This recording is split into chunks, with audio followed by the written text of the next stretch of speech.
Can India be the possible peacemaker? Prime Minister Narendra Modi has sure cast himself in that role well. 2.5 years after Russia invaded and weeks into a major Ukrainian counter-offensive into Russian territory, PM Modi is trying to pull off a very delicate diplomatic balancing act. In Kyiv, he said it loud and clear. India was never neutral in this war, but on side of peace. PM Modi also added India stands by Ukraine. He also chose to highlight India's consistent efforts to advocate for dialogue and diplomacy to resolve the conflict. The tone and the tenor remains the same, but there is a very clear assurance of support for Ukraine for any step taken towards peace. Just ahead of his visit, PM Modi had said, no problem can be resolved on the battlefield, adding that India supports dialogue and diplomacy for restoration of peace and stability as soon as possible. Although he's the first Indian Prime Minister to visit Ukraine, even this unique feat won't make the road to his end goal easy. A diplomatic breakthrough between Moscow and Kyiv looks more elusive than ever following Ukraine's shock offensive into Russia's western Kursk region.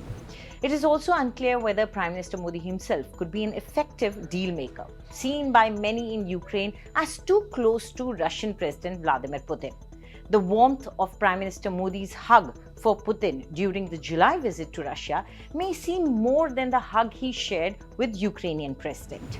But he did hug the Ukrainian leader on meeting him, following which they honored the memory of children killed in war. While India has historically warm ties with Russia, it also courts closer security partnerships with Western nations. This is to have a balance with the regional rival, China. New Delhi has avoided explicit condemnation of Russia's 2022 invasion and has abstained on UN resolutions that criticize the Kremlin, instead urging both sides to resolve their differences through direct dialogue. But a peace deal now appears further away than ever before. Ukraine in 2022 passed a decree ruling out direct talks with Putin, and Moscow recently said it would not absolutely bear any talks with Kyiv amid its surprise counter-offensive on Russia's Kursk region. Putin earlier this year demanded Kyiv withdraw its troops from 4 Ukrainian regions that Moscow claims to have annexed, despite not having full control over them, as a precondition to negotiations. Kyiv says any temporary pause in the fighting would only give Moscow time to regroup and rearm for a future attack.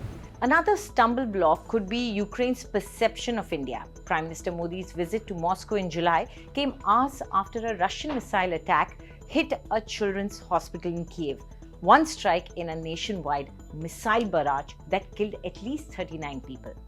Modi was pictured hugging Putin at his country residence during this trip. Infuriated Zelenskyy made his displeasure very clear at that time. Another stumble block is India's economic interest. Critics have accused India of profiting from Russia's invasion.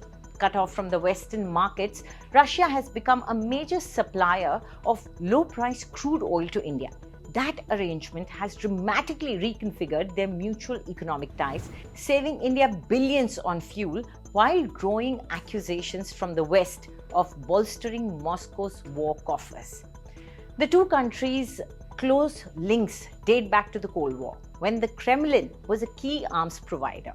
But ties have also been strained over the conflict, with Putin in 2022 publicly acknowledging that Modi had concerns over Russia's invasion. More recently, they have clashed over allegations that Indian citizens were duped into fighting with Russian soldiers on the front lines. New Delhi has pushed Moscow to return several of its citizens who signed up for supposed support jobs with the Russian military but were later sent into combat. At least 5 Indian fighters have been killed in the war. But despite this, the global community is looking hopefully towards India. The UN Secretary General hopes that Prime Minister Narendra Modi's visit to Ukraine will help bring an end to the war, according to his spokesperson. When asked about Modi's visit to Ukraine amid the ongoing conflict, he responded, "We've seen many heads of states and government travel to the region, and we hope that these visits will bring us closer to resolving the conflict in accordance with General Assembly resolutions, international law, and respect for territorial integrity. another term that Prime Minister Modi mentioned in his statement. He said, "We respect the territorial integrity of every country." Now, with no ceasefire in horizon in the Middle East, the world is war-weary and looking towards India. Do tell us what you think about this video in the comment section, and for more news updates, subscribe to India Today.